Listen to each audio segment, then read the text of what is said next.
Hudson County View, live and uncut. And I'm your host, the guy that lifts barbell plates, eats T-bone steaks, and still has a demeanor that's sweeter than a chocolate cake, Jabbour Heinis. And we're talking the latest and greatest in Hudson County news.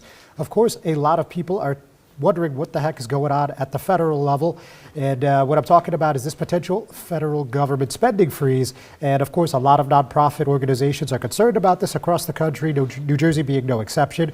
And we got a take from U.S. Representative Rob Menendez, who of course represents us here in Hudson County, as well as part of Newark and all of Elizabeth. So we're going to hear what he had to say. And of course, that's in a freeze right now, but that's only for a few days. So again, we'll dive into that.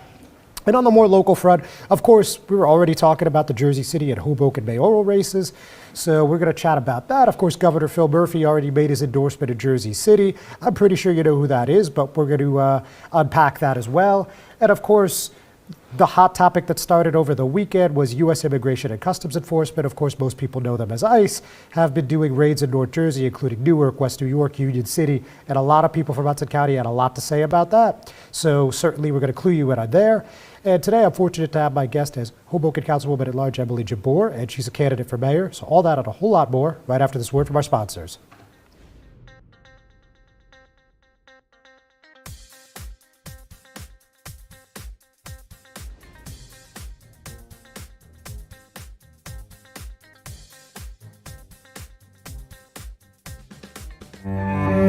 No one plans on heart disease, but everyone should have a plan for it. We help patients of all lifestyles and medical histories plan for healthy hearts. We offer convenient screenings without judgment, hundreds of preventive programs, and women's heart specialists. And we're the largest cardiac surgery program in New Jersey. Make plans for a healthy heart with RWJ Barnabas Health. Let's be healthy together. Burns Brothers Memorials, Monuments, and Markers, 787 Tunley Avenue, Jersey City. Hudson County's only monument maker, serving all faiths and cemeteries. Design, studio, and large inventory on site. Cemetery inscriptions and custom orders welcome. Burns Brothers Memorials, Monuments, and Markers, 787 Tunley Avenue, just south of Secaucus Road. Craftsmanship that will last for all eternity. Burns Brothers, Jersey City, Albert H. Hopper, North Arlington. Visit us on the net. Newport, the luxury waterfront community on the Hudson River, offers a quality of life you deserve in one of our many high-rise towers. With amenities such as the on-site Newport Path, light rail, Newport Town Square, 3 playgrounds, dog run, upscale restaurants, retail giants like Kohl's, JCPenney, Macy's, and Target. Morton Williams and Acme Supermarket are just outside your front door. A health and fitness center, skating rink, and medical facilities are also on site. Enjoy the New York skyline from our waterfront and various parks. Manhattan is just one pass stop away, or a quick ride through the Holland Tunnel. Nursery and private elementary schools all on site. 12-screen movie theater at the Newport Center Mall. Looking to visit? Stay at the Westin or Marriott Hotel. For more information, visit us at newportnj.com. Make lasting memories to cherish forever. It's incredible. It's you, Newport. Live like you want.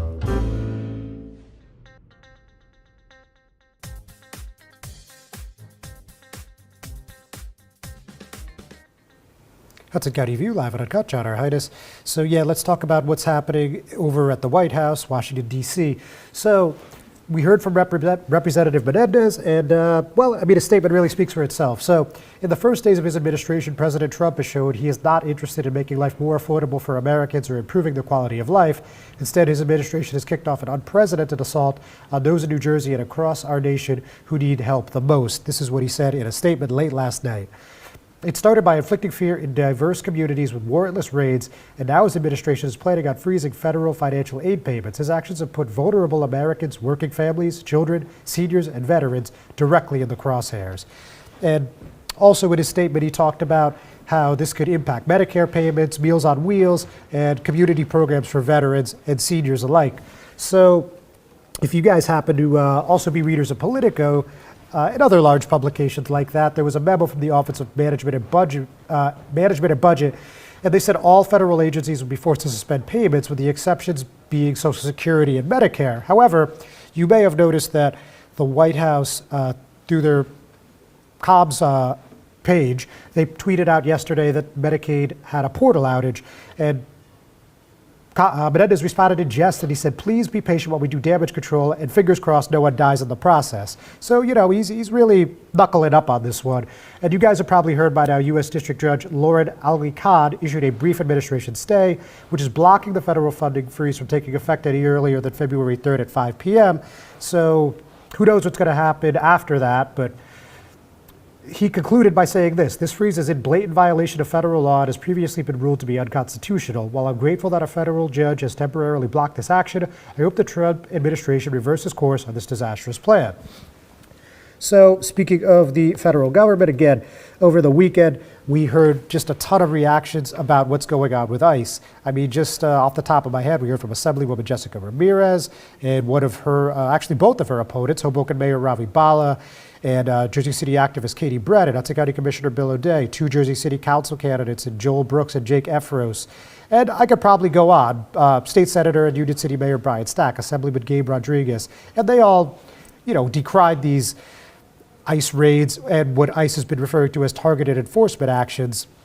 Now, as far as any legislation is concerned, as far as anything on the local level, the only thing we have so far is this from actually my councilman in Ward D, that's Youssef Saleh of Jersey City, and he put up a resolution specifically backing local immigrants. And what exactly does that mean? Well, we'll get to that. So he said to me over the phone, as the first generation son of immigrants born and raised in the Jersey City Heights, I sponsored this legislation in collaboration with the JC Immigrant Affairs Committee because Jersey City has some of the most households with immigration family members in the entire country. Supporting the Immigrant Trust Act, and that's in Trenton, and actually State Senator Brian Stack is one of the sponsors, will ensure immigrants continue to access necessary services, whether it is at a hospital, library, school, or simply calling the local police for emergency services. So, and he's also calling for Know Your Rights seminars. Of course, that's what a lot of municipalities are doing throughout the country to inform immigrants of their rights in the event that there is ICE activity in their neighborhood or on their block, near their homes, etc. Now, thus far, there hasn't been any targeted enforcement actions in Jersey City, but obviously they've been in neighboring communities, like I just mentioned. Of course, the one in Newark on Thursday got a ton of attention. I believe that one even made the New York Times. So certainly this is something that we're going to have to get used to in the coming weeks and months, and we're certainly going to keep you appraised of what's going on. And then on the more political level, there's a few endorsements that have been rolling out around the past few days. So one that I'll mention from this week just came in on Monday. He had 7 Hudson County mayors endorse Hudson County Sheriff Frank Scileri for re-election. He's looking for a historic 6th term. And he got the backing of Hoboken Mayor Ravi Bala, Jersey City Mayor Stephen Fulop, East Newark Mayor Dina Grillo, Harrison Mayor James Fife, North Bergen Mayor Nick Sacco, Secaucus Mayor Michael Ganelli, and finally Guttenberg Mayor Wayne Zitt. And as you guys know, there's 12 mayors in Hudson County, so that's more than half, which obviously was the point, as he's expected to face a primary challenge. A likely candidate is Bayonne Mayor Jimmy Davis, a retired police captain who did not sign on to the endorsement, but he's made no formal plans for June 10th just yet.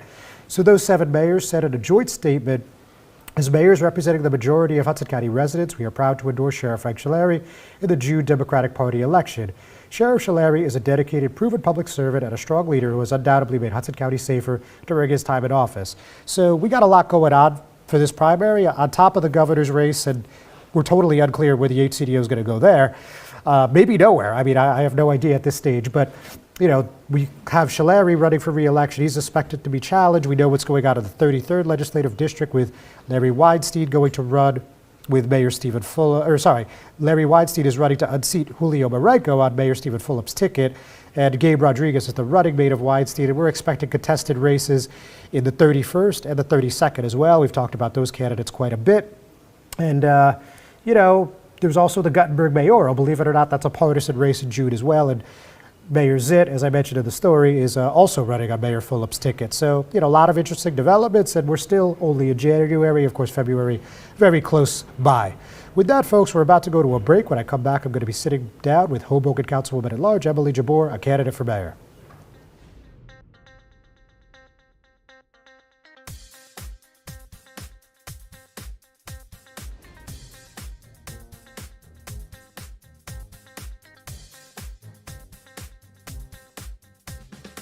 Comprehensive healthcare is here, here, and here. RWJ Barnabas Health is healing, enhancing, and investing in Hudson County with its 2 newest locations. Hoboken, and Exchange Place. Within walking distance or accessible by mass transit, our locations combine convenience with primary and specialty care, including cardiology, women's health, orthopedics, cancer care, and more. Let's be healthy together. Panepinto Properties, Jersey City, shaping the workplace with state-of-the-art office spaces and addresses your company desires. Building residences that define your home environment, adjacent to all modes of transportation with on-site parking available. The right address, the right lease. Call 201-521-9000 or visit online at panepintodevelopment.com. Panepinto Properties, building Jersey City for everyone. Burns Brothers Memorials, Monuments, and Markers, 787 Tunley Avenue, Jersey City. Hudson County's only monument maker, serving all faiths and cemeteries. Design, studio, and launch inventory on site. Cemetery inscriptions and custom orders welcome. Burns Brothers Memorials, Monuments, and Markers, 787 Tunley Avenue, just south of Secaucus Road. Craftsmanship that will last for all eternity. Burns Brothers, Jersey City, Albert H. Hopper, North Arlington. Visit us on the net. No one plans on heart disease, but everyone should have a plan for it. We help patients of all lifestyles and medical histories plan for healthy hearts. We offer convenient screenings without judgment, hundreds of preventive programs, and women's heart specialists. And we're the largest cardiac surgery program in New Jersey. Make plans for a healthy heart with RWJ Barnabas Health. Let's be healthy together.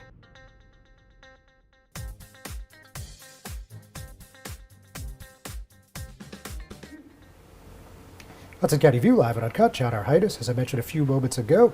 I'm joined today with Hoboken Councilwoman at Large, Emily Jabbour, who's running for mayor. Councilwoman, thanks for coming in. Of course, thank you for having me. You're very welcome. So obviously you've served almost 2 full terms now as an at-large representative in the Mile Square City. We know Mayor Robbie Bala is running for the Assembly seat of the 32nd Legislative District, and you didn't waste much time in getting your hat in the ring. So, what made you decide that this was the path you wanted to take? Obviously, Hoboken is not for the weak of heart. Sure. Well, I'm very proud to have served almost 2 full terms on the city council as a council person at large. I think I've been very energized by this work. It's been a real pleasure to get to know so many different aspects of our community, and I think my work record has led me in the direction of wanting to do more. And so the opportunity was coming forward for a possibility of standing up and saying I'd be interested in running for mayor, and I think that's a job that I would be good at. So I'm excited to put my hat in the ring. All right. So when you're looking at the past roughly 8 years, when, you're looking at resolutions, ordinances, and community outreach, so on and so forth, what do you think that you've done well and you've proven that this is the right fit for you? I think I have the experience and the energy for the job, because if you look anywhere on Facebook or social media, the person who's tagged the most in terms of getting things done is me. I've been very responsive to constituents. That's been very important to my work record. And generally, I just try and keep my head down and do that work. I think that's the most important thing, and that's really showed up for residents. And so I think that's really informed my understanding of how the community works and how we need to continue to serve our residents the best we can for Hoboken's future. All right, point taken. And, obviously you're unfortunately well aware there's a lot of troll accounts in Hoboken on Facebook and Twitter and a little bit on Instagram too. And a lot of them have already said, like, hey, this is basically just going to be a Bala third term, and I hate Bala, like that guy ruined my life, whatever. And she voted yes on everything they put in front of her. So what do you say to these kind of criticisms? Sure. Well, first of all, I don't pay much attention to that, because I think what's real is being out in the community. I take my daughter to school every morning. I'm at community meetings. I'm having my own community meetings. You'll find me in any aspect of the city being present and willing to engage, whether people agree with me or not. I'm ready for it. I think that's part of the job. You have to be willing to respond to criticisms, but I would rather do that with people face to face. And I'm always responsive, even in the face of criticism. So, there's going to be a lot of conversations about how the city moves forward. There will be multiple candidates. I'm going to put my best foot forward and talk about what I bring to the table, and we'll see how that goes. All right.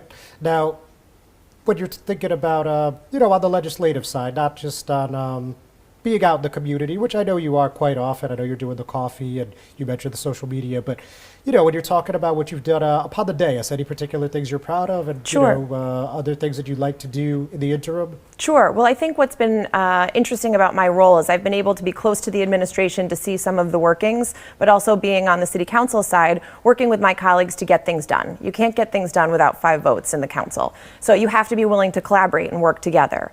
When I started on the council, I was in a 7-2 minority with Councilman Jim Doyle. So certainly I've been through the process of what it is to work across the aisle, so to speak.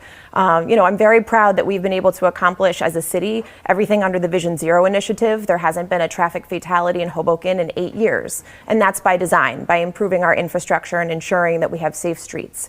Moving forward, I think we're going to have to continue to look at that. Obviously, quality of life concerns are something that I hear most about. Going to community and public safety meetings, investing in our public safety infrastructure. We're going to have to continue to really double down in that to make sure that Hoboken is a safe community.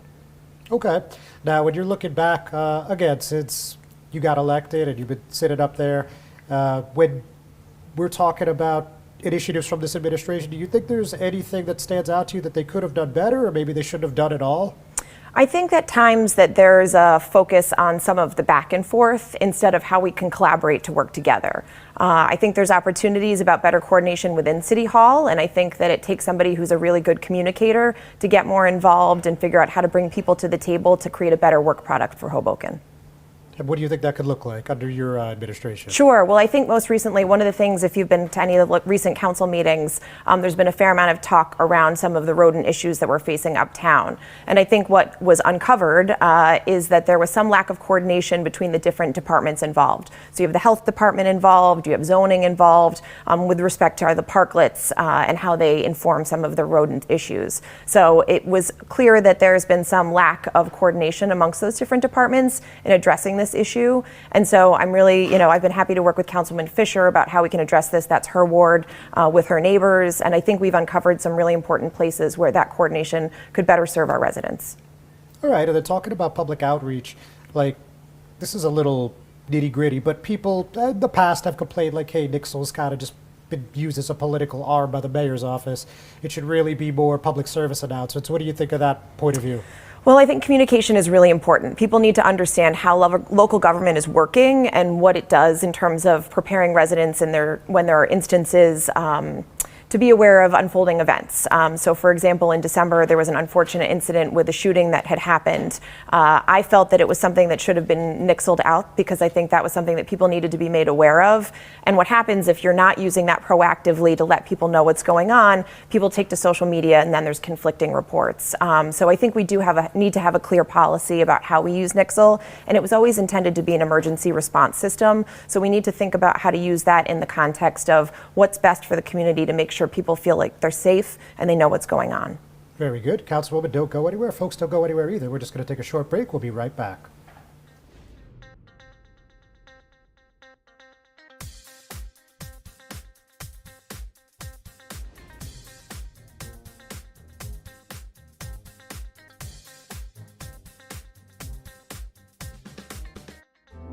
Newport, the luxury waterfront community on the Hudson River, offers a quality of life you deserve in one of our many high-rise towers. With amenities such as the on-site Newport Path, light rail, Newport Town Square, 3 playgrounds, dog run, upscale restaurants, retail giants like Kohl's, JCPenney, Macy's, and Target. Morton Williams and Acme Supermarket are just outside your front door.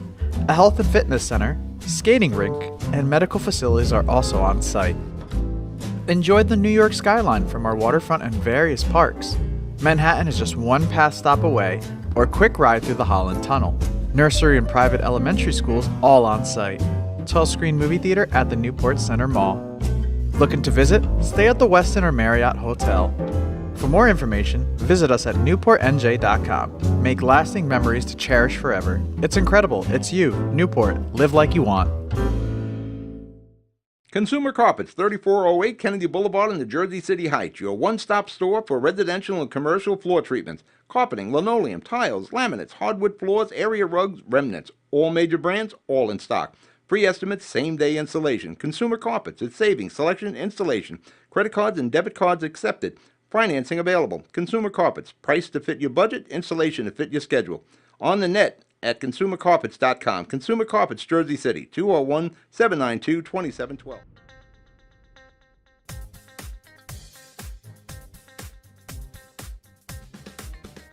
Hudson County View, live and uncut. Jabbour, Heinis, and I'm still here with Hoboken Councilwoman at Large Emily Jabbour, who is running for mayor. So obviously, those that were able to tune in, either during or after the fact, to that council meeting last week, the hot topic of conversation was the police chief's contract. Sure. And, this is one of the more passionate speeches I personally have seen from you. You were quite adamant about public safety and the police department, and you want to support them, especially in light of the Church Square Park incidents in late October. So, why did you think you had to take that firm stance here? Sure. Chief Aguiar is an incredible professional to work with. I think that he has demonstrated leadership, not just for the residents, but also for the rank and file who are in his department. And I think the idea of his contract coming forward is an opportunity to be united in terms of having public safety's back, because obviously there are some challenges that we've been confronting in, to your point, the October events. There were a couple of unfortunate violent assaults in our community, and the police are responding to that, and they are making changes. And I really give Chief Aguiar a lot of credit because he responds to the public's feedback. He's present at every quarterly CAPS meeting that we hold so that people can have the opportunity to speak with him directly about their concerns. And he's available 24/7. I mean, I know that council members are not shy about reaching out when they have concerns, and he is always responsive.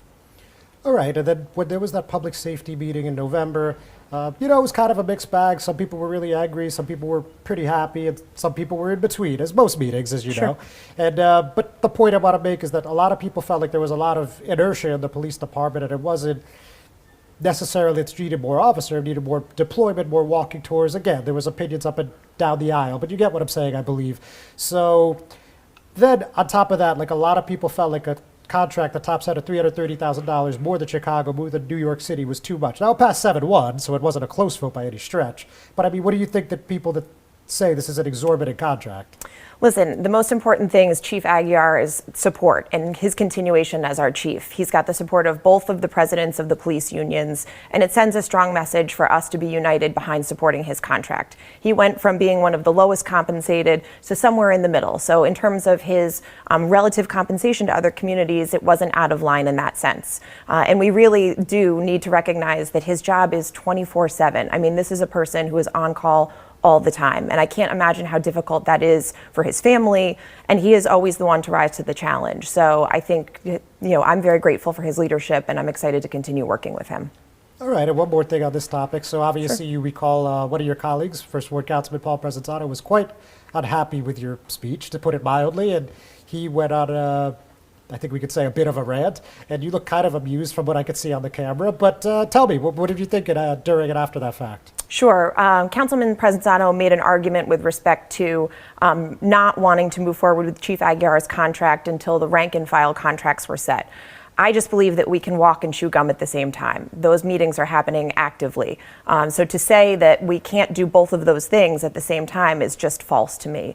So when I presented my position in terms of why I wanted to support Chief Aguiar, it seems that made Councilman Presenzano have a certain reaction. But I stand by my words about Chief Aguiar. I think he's deserving of that contract. And I think it's unfortunate that it wasn't a unanimous vote. All right, very good. Now, speaking on the political spectrum again, so more than likely it's going to be yourself, Councilwoman Fisher, Councilman Russo, and Councilman Ramos. I mean, how do you think you stack up to the competition? And for lack of a better term, why do you think you were the superior choice there? Sure. I think I bring a different type of energy to the role of mayor, and I think I have the experience from 7 years on the council. I'm excited to have the conversation amongst a number of my council colleagues in terms of how they, have visions for Hoboken's future, and to talk with voters about what that looks like. My campaign is going to be committed to being in the community, very grassroots oriented, and I'm excited to hear what people are concerned about. I have a vision for how things are going, but I also know that I want to be listening. I think an important aspect of a leader is that somebody who listens and takes some of your cues from where people are feeling. So I'm excited to have those conversations. All right, very good. Now, I mentioned earlier at the other side of the studio that we have this assembly race happening in the background. Of course, that's going to happen first on June 10th. Obviously, we know Mayor Bala running, but another person expected to run out of Hoboken is the library director, Jenny Pooh. So have you given of course, we have Assemblywoman Ramirez, and of course, we also have Katie Brennan. So have you given any thought if you're going to get involved in this race in any way? I think that field is still coming together. To your point, I think that there are additional candidates who may be coming forward in the days ahead, and so I'm excited to meet with all of them to talk more about it. Obviously, I've been working with Mayor Bala since 2017 when I first got involved in the City Council. I know Assemblywoman Jess Ramirez very well, and she does an incredible job. I'm so grateful for her leadership and outreach. We were just on a panel together this weekend at the library. I think she does a great job, so I'm excited to have the conversation as that comes into scope. Oh, and one last thing before you can do your closing in any way you feel fit. But one thing that I saw from Councilman Presenzano online was he said you claim to be in support of public safety, but you voted against the Test and Vest ordinance. So they go hand in hand, at least in his eyes they do. So, how would you reconcile that? Sure. Well, the Test and Vest proposal, if you recall, actually at that council meeting, both the Director of Public Safety and Chief Aguiar mentioned that they had concerns about the enforceability of the ordinance. It's one thing to write an ordinance, but that's not where the job stops. And if you can't actually craft an ordinance or a law that actually can be implemented in a feasible way for the community, then what have you really accomplished? And so my exact words at that meeting were, I don't want to set ourselves up for failure. We pat ourselves on the back now and say that this is a win, but if it doesn't actually change anything in the environment and people don't see the difference that's been made, then what have we really accomplished? So I think that's something that needed more work. There was a working group that had been formed afterwards that I was part of. Unfortunately, it didn't come together in terms of providing amendments to that, but it's a conversation we need to continue to have because obviously that is a concern that still resides in the community with respect to quality of life, and I'm happy to have that conversation. All right, anything you want to close on? I'm just excited for the year ahead, starting January off on this foot in terms of launching the campaign. I'm really excited that within the first 2 weeks, I had over 100 residents donate towards my campaign. Again, it's going to be a very community-oriented grassroots effort, and I'm excited to hear from people and get to know them. Great. Thank you very much for coming by. Thanks for having me. Best of luck. Thank you. Ladies and gentlemen, we got one more segment, so don't go anywhere. I'll be right back.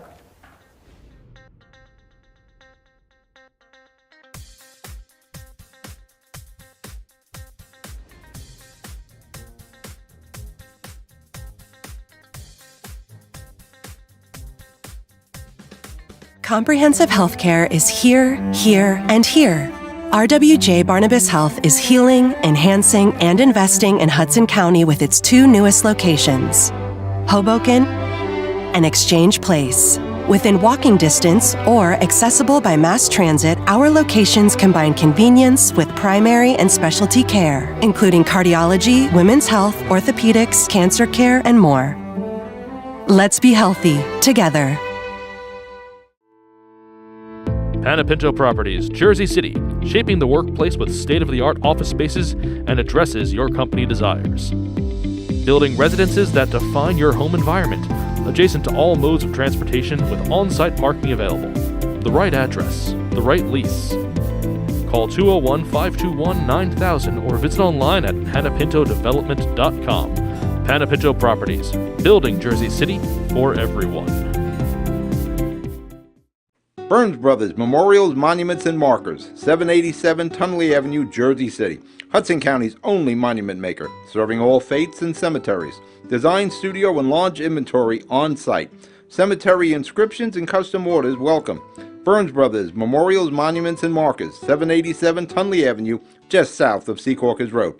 Craftsmanship that will last for all eternity.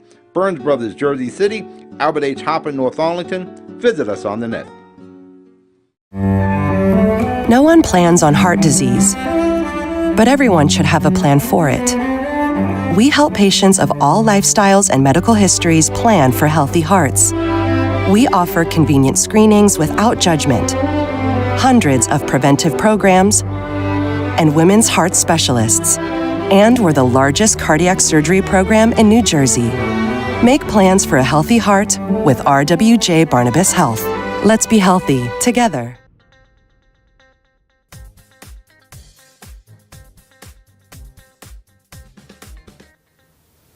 Hudson County View live and uncut. John Heinis. So just a couple quick ones here before we go. So Governor Phil Murphy endorsed former Governor Jim McGreevey for Jersey City Mayor on Sunday. That was at the Monumental Baptist Church, of course, in Jersey City. And, not particularly shocking. I mean, the HCDO through Craig Guy and also State Senator Brian Stack have already endorsed McGreevey, and, they have good relationships with Murphy. And, of course, McGreevey, a former governor himself, also has his own relationship with the incumbent, so not at all shocking. But they got it out pretty early. I mean, we're still 10 months plus out.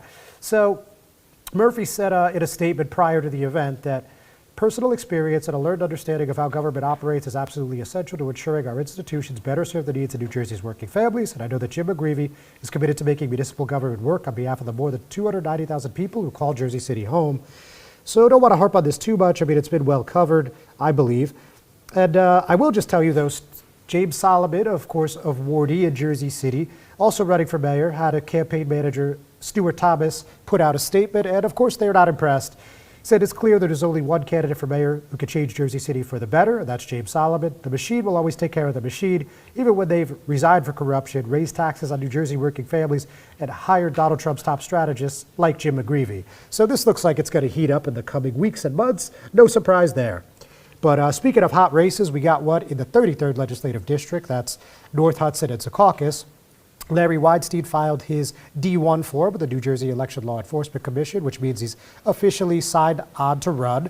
And this is something we've heard about for at least 4 months, maybe even a little more. And basically, he has formal endorsements from Hudson County Executive Craig Guy, who's also the HCDO chair, State Senator Union City Mayor Brian Stack, West New York Mayor Albio Series, and Weehawken Mayor Richard Turner, and we also actually heard from commissioners at the county level, and that's Karen Don Rodriguez and Fanny Cedeno. Again, Weinstein will be challenging Assemblyman Julio Marenco, and of course that's a top ally of North Bergen Mayor Nick Sacco, so the war is officially on between Stack and Sacco again. So there's also an ELEC complaint that you guys might be interested in. Remember on Thursday, Jersey City Mayor Stephen Fulop, as part of his bid for governor, filed this complaint against Mikey Sherrill, of course, the congresswoman of the 11th District here in New Jersey. And there weren't any specifics, right, in the Sherrill campaign, and others were quick to point that out. It was a very broad, kind of vague complaint. Well, now they've come back with a lot of specifics, and they said that, for example, Sherrill paid $27,100 from a congressional account, that's an FEC account, Federal Elections Commission, for a gubernatorial event in Atlantic City. They also mentioned that 62.6% of the ad spend based on Google's Transparency dashboard was outside the 11th District. And, they've mentioned others. We're short on time here, but we heard from the Sherrill campaign for governor, and the campaign manager, Alex Ball, said that Stephen Fulop's new allegations at best demonstrate a lack of understanding of the law, and at worst try to make a mockery of campaign finance laws in a blatant attempt to mislead voters. So that's going to be a heck of a primary. The first gubernatorial debate is on Sunday. Ladies and gentlemen, we're going to call it a week. Thanks so much. We'll see you next time.